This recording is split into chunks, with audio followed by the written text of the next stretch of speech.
people have a right to the internet. In fact, I mean, it's gotten to the point now where I asked the genocide guy, all he could say is there should be no secession. So that's not your job. Your job is to protect from genocide. Exactly. But basically I kept asking, and I kept being more and more, it's strange, because people are asking about North Korea, they ask about Venezuela. Always the UN says we're on the side of the people, the government is, and in this case, no, not at all. So initially I thought, okay, it's because France. The UN is very close with France. France runs peacekeeping. Maybe they just do whatever France says. But it's worse than that. This is what got me thrown out, basically. The Secretary General, Guterres, I don't know if he knows how much he knew about this situation, but I know this. He wanted a favor in the Budget Committee. And as the bad luck that Ambazonians have had is that the chairman of the Budget Committee is a guy called who I've known for years. He's been representing Biya for years. I mean, he has kids working throughout the UN system. He's one of these kind of jet set guys, but he's not a terrible person. Until I learned about this, I kind of used him as a source. Once I found out about this, I said, I can't believe you've been defending Biya. Right. And once I learned, it's one of these things, like, you guys know it, but I didn't know it. But by bad luck, Biya's ambassador was the chair of the Budget Committee. So suddenly I started hearing from people, I know people, I mean, now I'm out of the building, I still know people. Yeah. People that work with Guterres, they say, look, you're wasting your time. So what do you mean? I'm always wasting my time. But why am I wasting? I mean, I'm not, I always hear that. I always hear that. I mean, it makes me work harder. But I said, why am I wasting my time? And they said, because he's not going to do anything. Because he wants some proposals. And these proposals, I'll tell you, they're not even serious proposals. They're not even proposals to feed people. They're bureaucratic proposals about moving jobs from Entebbe to Nairobi, from New York to Mexico City, from Geneva. It's just moving chairs around. What does that have to do with Cameroons? He needs nothing, but he wanted to put these proposals through the Budget Committee. And Cameroon is the chair of the Budget Committee. Wow. So he decided for a full year to shut up about anything to do with Cameroon, so that the Cameroon ambassador would say, great, sure, your proposal, we'll set it for a vote on Tuesday. That's how cynical this is. And I know and so I heard this, I wouldn't even have thought of it. It's so sleazy, honestly. I heard it from people that work with him. So I started reporting it, and the guy went, this is the Secretary General. He doesn't like that at all. Mostly because it's true. And he thinks he's a smart guy. He thinks, well, there's a lot of problems on Earth. And he can justify it to himself by saying, in this problem, there's secessionists, we don't want to. I mean, I don't know if you saw, I talked to this guy down there. They're using things like South Sudan. They're saying, well, that didn't work out well, so we'll just shut up here. But I want to tell you, his reason was not, if it was a legitimate reason, if he legitimately thought that breaking up countries was bad and so he's going to shut up, I still think it was a bad decision. But at least it would be a philosophical decision. This was a sleazy trade. This would be like the president of a country saying, I'm not going to criticize human rights abuse in this state of Nigeria because I need this guy's vote on a committee. Unrelated, totally unrelated, just politics. And so once I started reporting this, they said, basically, every place I started going in the building, they tried to throw me out. One time he gave a speech at 7 o'clock, 7:15, full of journalists. They grabbed me and pushed me into the street. I said, I don't understand. Other journalists are waiting. They said, no, at 7 o'clock you have to leave. I said, I don't have to leave at 7 o'clock because there's a speech by Guterres. I cover Guterres. Maybe you don't like how I cover Guterres. Right. And so it's gotten crazier and crazier. We're now... But you were allowed in the building after hours anyway. I know, for the longest time. Until, and then they did it once, and then as luck would have it, July 3rd of this year, I went to cover the Budget Committee. I talked to Monte about this very topic, and as soon as he walked away and I'm processing the video to put it up, guards grabbed my arm, twisted it, tore my shirt, grabbed my computer, and said, you gotta go.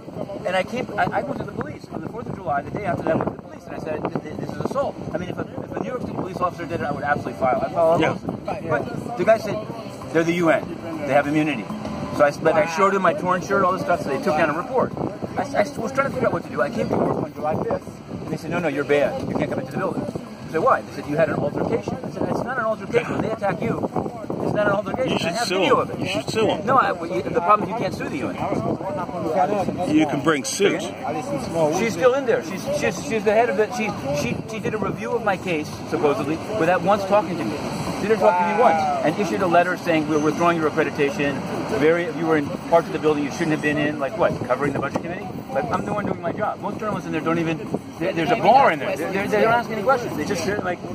So anyway, the way I don't. It's not really. What I wanted to say is that to me, what's significant in terms of this issue is that it just shows how sleazy the UN is. Like, was so simple. And now it's become, they do like states. I mean, basically, if you look around, the UN is a club of states.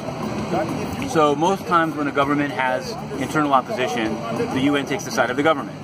This is not true in, for example, Syria. I mean, if powerful Western countries like the opposition, then Guterres, I don't even think he has a conscience. I really. So do you think they'll do anything about Cameroon, Southern Cameroon? I think it has to. I think that there are some people in the system that have started to see that they screwed up. And I'm trying. I don't like. Somebody said stop talking about that. You can get back in. I don't really care. Seriously, that's the threat. That's what I'm. No, absolutely. They said this is go back to just. We give you the press release. You write about you. They said used to be so nice. I said tell my soul. It's like, I don't mind having a disagreement with somebody. I don't mind somebody that says, like, I legitimately think a different way. I think, I think Assad is a good leader, and if you overthrow him, it'll be terrorism. These are thoughts. But to trade off this number of people for singing the budget committee, and then to be so, he should have said, you know what, maybe I lost my way. This is what everyone makes a mistake. He should have said, now I'm gonna make up for it. I'm gonna actually, like, when he went there in October, you guys saw that. I was excited. I was so naive. October 2017. I learned that I was the first publication in the world. Inner City Press said he's going to stop over in Cameroon after CAR. In fact, some people said it to me was going to be a good thing. They said, hey, I've got a scoop for you. You've been asking about this since March. He's going to go there in October. I said, wow, this is going to be great. He's going to go. He might go to, Biya, Bamenda. He might actually, like, raise the profile. No. He stopped at the airport. He went to the presidential palace and he got the golden statue. That's right. He got the golden statue. So I said I had a prop, and I do. The same thing with Scotland. I would say close your eyes, but so here's my thought. All Guterres cares about is the golden statue. We can give him our own golden Oh my God. There should be an Ambazonian golden statue. He should carry it. It's a joke.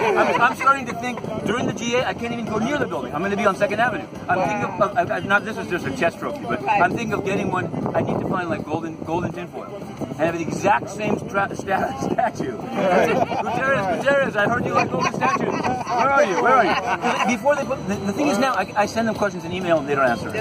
When you could go in the briefing, I could say where is, and I asked them a number of times. But we heard this guy from the UN, what's his name, from CNN. Yeah. He questioned what happened to you. Oh, absolutely. But the thing is, and they said, well, we reviewed. The guy from CNN is not afraid of the UN. Thank God. I like that guy. Other journalists, they are. There was one guy who said, look, I asked a question about your case, but afterwards they told me if I do it again, I'm going to be thrown out. I'm not kidding you. It sounds terrible. The United Nations is acting like a thug. Wow. Absolutely like a thug. They said, stop asking about this guy. Because otherwise, you want to have the same problem. The other day, there was a nice guy. He's an Italian journalist. He writes something called Voce di New York. He told me he was going to do it this way, and he did. He said, Stefan, I have a question on behalf of Matthew Lee of Inner City Press. Can I ask it? And the spokesman suddenly gets angry. He got angry, and he says, no. If you ask the question, you take responsibility for it. Like I said, oh my goodness! So, right? Isn't that crazy? It's like crazy.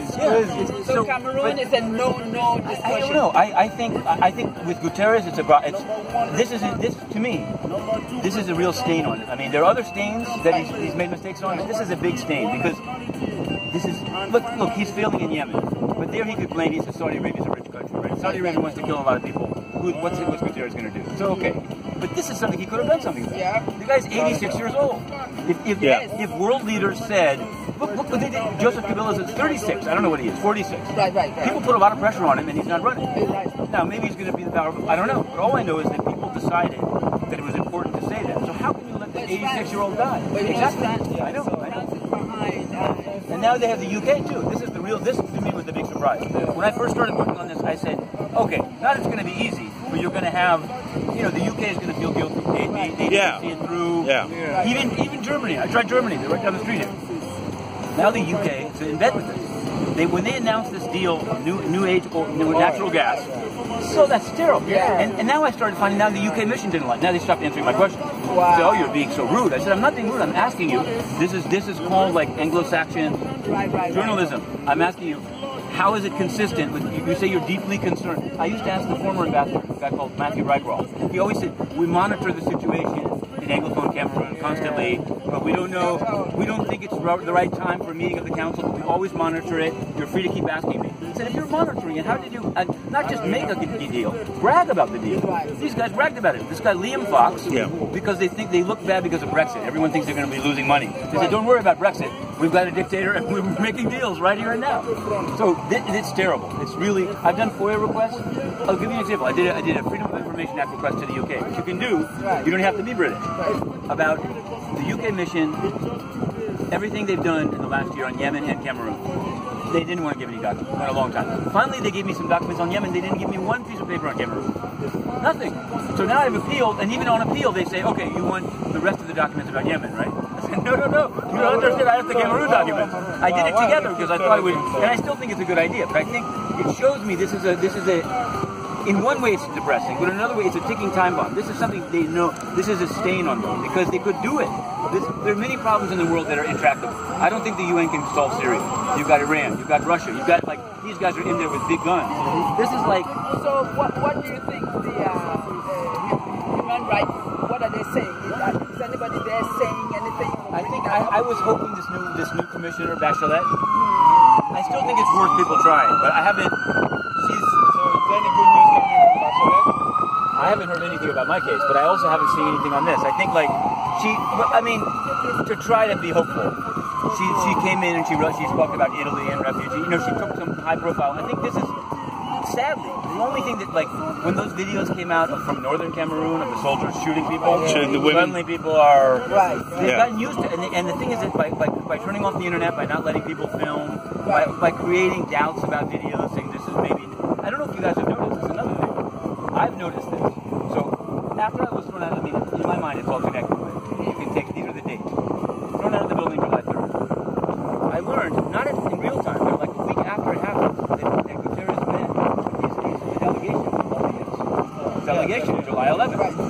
We set up after they hired this firm, Pat Boggs, and then you see the memo. The memo says that he told them, don't worry, I can help you.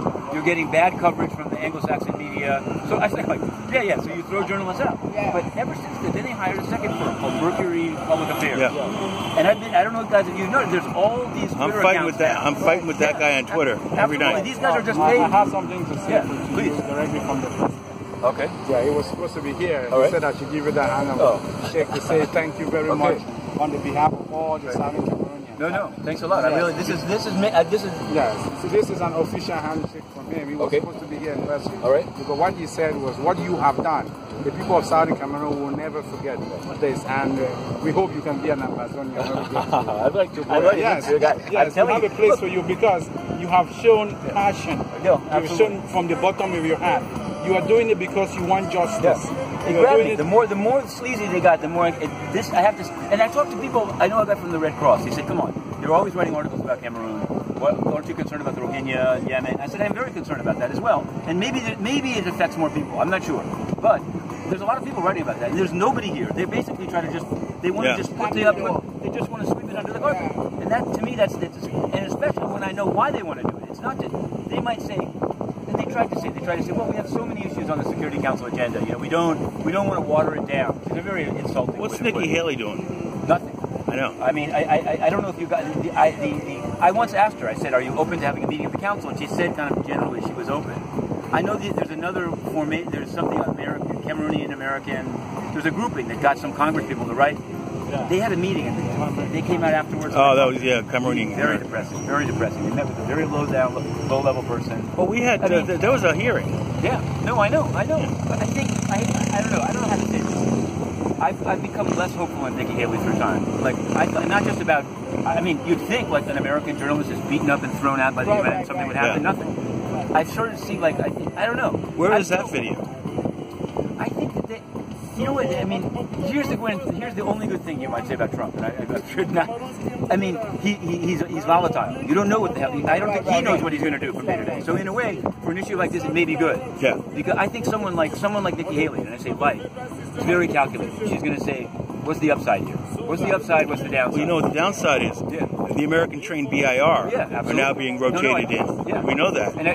And we didn't know it at the time of the hearing. They asked that question. We didn't know it then. Now we know it. We have evidence. I did a FOIA request for there's a report about the torture that was taking place in the U.S. built base in the north. Right. Just as a way to get in. But so I think that they don't see any upside to it. They see France and the UK. They say, hey, if France and the UK don't want to do it, why do we want to do it? Which is a bad way to think. Oil. But if someone like oil. If someone like Trump sees a big, says, what the hell's going on here? You know, or if someone, I mean, I think that's why they're keeping Paul Biya out of the limelight. Do you know that? Did you hear this quote? So Trump met Buhari, and they say that after the meeting, he said, "This guy's the most low energy guy. I never want to meet him again." Oh my Lord! If he meets Paul Biya, right? If he finds General Buhari low energy, I don't. This guy's like he's like a zombie at this point. Yeah. I don't know. Yeah, absolutely. A zombie. So the best thing that can happen is a meeting between Biya and Trump. I'm rooting for it. Actually, you're going to say, "What the hell's going on? Who is this guy?" Yeah. I mean, I'm sort of joking. Your recommendation would be that we should be hammering Washington instead of coming here. I'm glad you're here. I'm going to stay here doing it, and I think you should be shamed on it. I'm just saying, like, I haven't seen I talked to Sweden. I talked to these. I mean, I think times things. It's sad. Everything is moved by videos that people see. You know, now you have these. The problem is, I mean, I'm sure you've seen Amnesty International. I can respect it. I didn't respect that report that much. No, I didn't either. The person who wrote the report is blocking not just me, but people that she could have gotten evidence from on Twitter. I've said it to their office here. I said you can't. Well, no, nobody wants to get angry. Everybody is great at blaming it on both sides. If you close your door, right? You need to find it. You should be an academic, or you shouldn't even be an academic because you're not open to the truth. Right. You know. So I don't know. I think actually the problem now with Cameroon having hired these lobbyists, I look at everything through that lens. Right. When I see people saying things like, "Oh no, this is more complicated. This is really there's wrongs on both sides," and I'm sure. I mean, there definitely can be abuses on both sides. But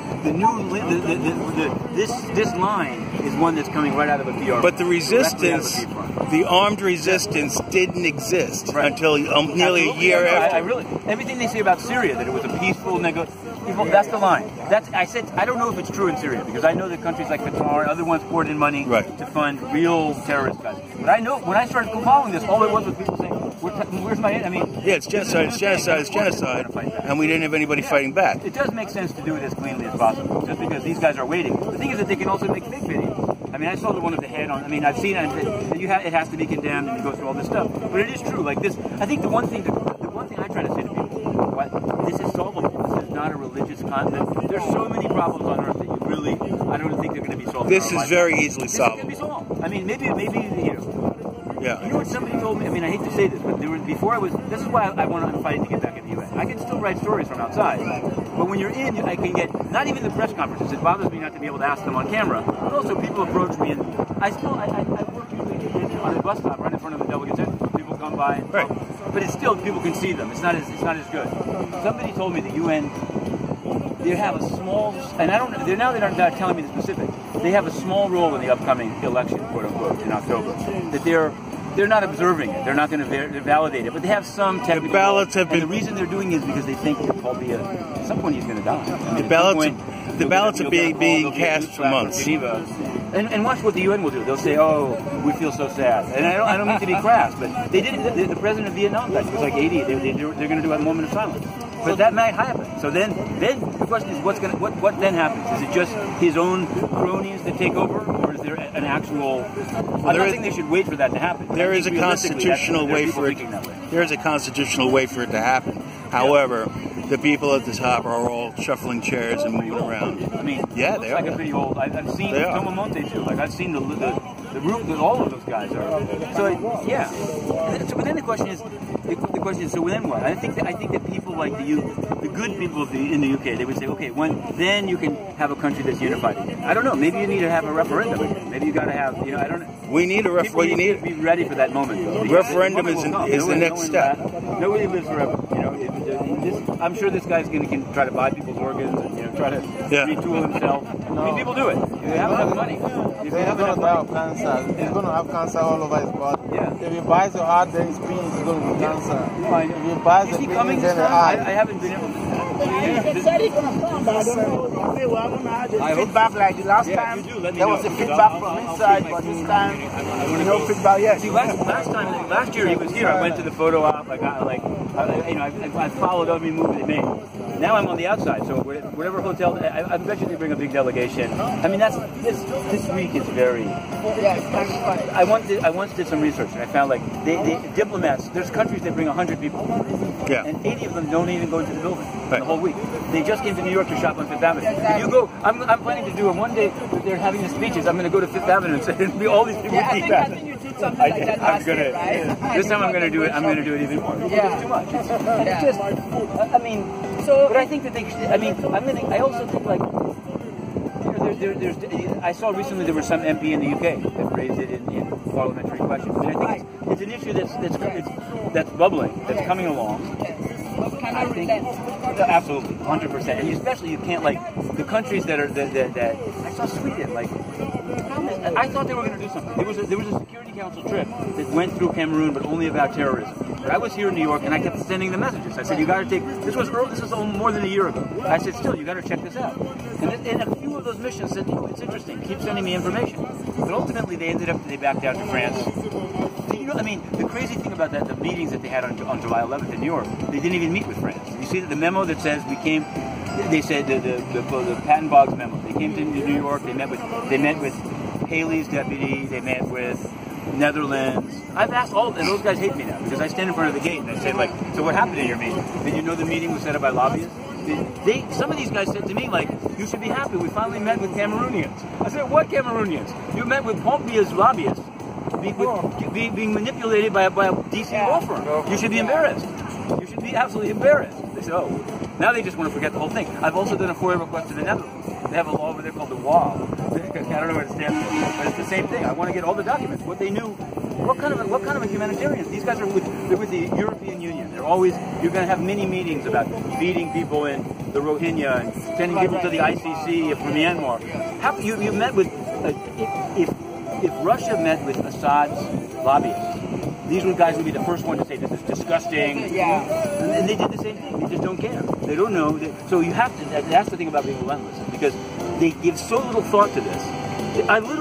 These missions came to me and said, "You should be happy. We had a Cameroon meeting." So what kind of a meeting was that? So you think maybe they want to meet Southern Cameroonians? They should. I keep asking. Absolutely. Because France are going to say, "Come on." France is saying, don't worry, we've got this under control, but don't encourage secessionism. That's where the guy's line. And now I'm going to focus on this guy, the genocide project. This guy's name is Ambazonia. Because he said it to me, right? I couldn't go inside to his press conference, but I met him right in front of the gate, and I asked him. And he said, no, you have to understand, Matthew, Africa must be united. He's a guy from Senegal. And I don't know if you've seen this video. He said it has to be united. He quoted Bob Marley. He said, in the name of Bob Marley. Yeah, he said, one. I said, did you say this about South Sudan? Yeah, who's that guy we were talking to? Senegal. I know, exactly. Good. I know. There was some guy from Senegal here today. I think he knows that his boss. And see, this is the thing. This is I personally think Guterres didn't even think this one through. He just wanted favors in the budget committee. And now that he's gone that route, he's locked into the position. I'm going to stay on him relentless. I think he should resign. Just between you and me, I don't think he's going to. When is the next Secretary General come up? It's a 5-year term, and he's 1.5 years into the 5-year term. Jesus. If Trump is reelected, he might bounce it. This guy is very because Trump is like that. He like to put in or he's a disruptor. I mean, this guy. I don't understand what they. I think honestly, this is beyond the scope of the Cameroon issue. But I think Trump is really against international multilateralism, right? But the UN is such a joke. He spends the whole year breaking deals, saying screw you, we'll go it alone, and then he comes to the UN and says, you see, look how nice I am. I get along with everybody. So they just use it as a stage. And Guterres is willing to do it. That's why he doesn't criticize the US too much. He just wants to keep the job. I've actually found about Guterres, I'm sorry to say, his main concern is using your money to fly back to his house in Lisbon. He's done it 15 times since he's been Secretary General. Every time he takes a trip, he finds a way to stop in Lisbon. And that's fine. Like, maybe it's his right. I don't know. All I know is, as a journalist, I said, where is he? Is he in the United States or is he in Portugal? Go in. How much does it cost every time he goes there? None of your business. This this is not. I mean, you know, with Trump, people go crazy. If he says he's going to go to Florida, everyone says he's wasted money. So I just try to cover Guterres the way people cover Trump. So I And think they don't like it. The difference is Trump would like to smash a journalist on the street, but if he did it, people would go crazy. Yeah. But this place is so sleepy.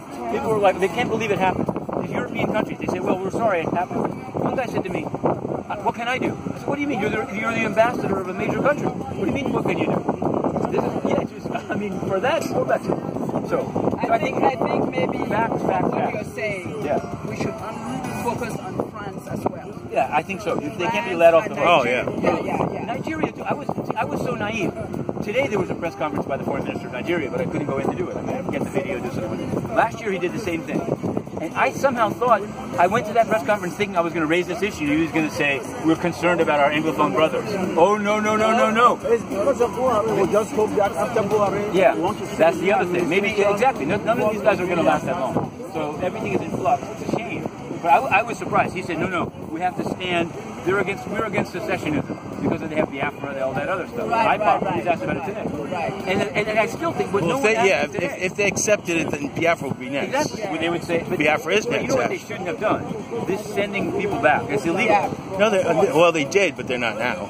Say again? Are they still? No, they're still detained. Is Nayib Tabe still detained? No. They sent them back, but they didn't. They're not sending back the refugees. No, exactly. But they did. But even I'm saying that was. Oh no, right? No, that's against international law. Yeah. And here in the UN, you have the deputy secretary general is a woman that was used to be with Buhari's government, Amina J. Mohammed. So. She was in Abuja when these guys were sent back. She didn't say a word. I'm still surprised that nobody filed anything with the ICC. Yeah. No, I know. I agree. That's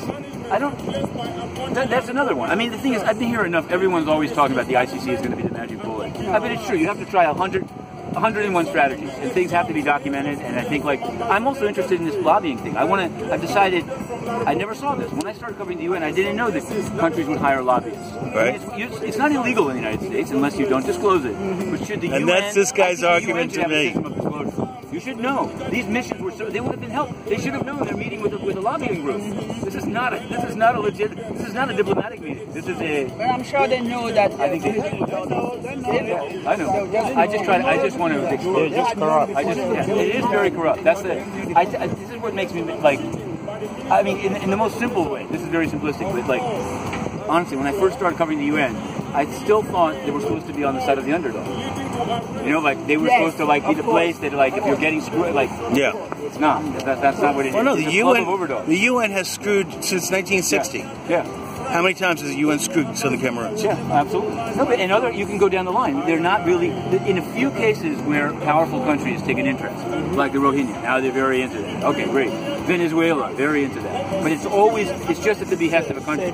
Yeah, just at the behest of the country. They don't look at a situation and say, who's getting wronged here? Who has a just claim? Yeah. That's not their issue. Their issue is I have a question about what are they saying about resolution 1608? They don't really talk about it. I see it. I agree. I brought it up to Damadien because he said, no, it's done. I said, it's not done. This was a fraudulent, and it wasn't. I think it's good to keep beating that drum, but it's not. They hear a lot of. Hey, they hear a lot of. I think. Sadly, I think the thing that will grab them is the idea is that this is essentially nonviolent request for rights that were guaranteed at the time of separation. No, it was guaranteed in 1960. Yep. In December 20th, 1960, number 1514. Yeah, I know. Unilaterally freed everybody. Yep. And they came back in 61 and said, oops, not you, South Cameroons. Exactly. No, I know. At the behest of the British. What was he thinking? Yeah. So I think there's no one silver bullet here, I guess I would say. There's some people that's not going to work for, but it's an important legal argument. I think there are other people that just they're video junkies, so they want to see, if they see something bad, they say we have to do something about it. That's where we're doing. Quick question. Even if Biya dies, right? Yep. And France. Yeah, that's a big interest in Cameroon. Do you think anything will stick along? That's the problem. That's where it's like other countries should say you're going to even if you're going to look better off. This is illegitimate. the legitimacy of this relationship has to be questioned. Has to be put into question at every stage, and especially when you have Macron saying, "Oh, I'm not for France Afrique anymore. I'm not a colonialist." Give me a break. Yeah, absolutely. He's trying to run away from that problem. Yes, I know. So that's the thing is to say, let's look. That's why I'm always writing about the ambassador there. That guy's terrible. Which one? The French ambassador in Yaoundé. He's always tweeting these pictures of like, this is the night of a French cuisine. It's just shocking. What happened, to the ambassador in Cameroon, the U.S. ambassador? I know, that is a good question. Going back? Is he He's there. He's back? He's just staying quiet. Yeah, right? That's the thing. I think they probably told him, you should focus more on counterterrorism. That's the issue. And that's also what they say in here. They say, look, this issue may be important, but we have to fight Boko Haram. There's no Boko Haram anymore. I know. So that's the thing. I think facts. That's the main thing. It's like you have. It's like to keep. That's why I'm up to. I've written like 250 stories because it's fact. You have to. You can't just say you should care about this issue. It's like let's go to brass tacks. Like are they up there? How are they treating refugees? How are It's like. Yeah. I mean, I thought that there was a story, there was an expose of how much time Biya spends in Geneva. This is important too. He can become the poster child of absolute absentee government. At least the least thing the UN could do is to say, if you're gonna be a dictator, you have to live in the country. Right. It's not much. But the problem is, you know why they can't say that? Guterres doesn't do it. He's a dictator, and he's all the time in Portugal. Yeah. This is the problem. Yeah. I mean, this is my. It sounds explosive, but this is. I think the problem is they can't. You can't point the finger. How can they talk about freedom of the press when you throw the press in the street? Exactly. How can you talk about being an absentee leader when he's an absentee leader? Exactly. Yeah. So it's very bad. I think we just have to demand better all around and document everything. Well, thank you very much. We Appreciate it. No, definitely. We really appreciate you, and like we said, we wanted to find time to. Oh, sure. Thanks so much. I had it in my mind all day to be swinging by here. Anything, not even just beer related. Even like whoever comes here, let me know. I want to cover their. It's going to be difficult, but the time of their speech, I'm going to find a way. I'm writing 10 stories a day. So it doesn't. So what can we do?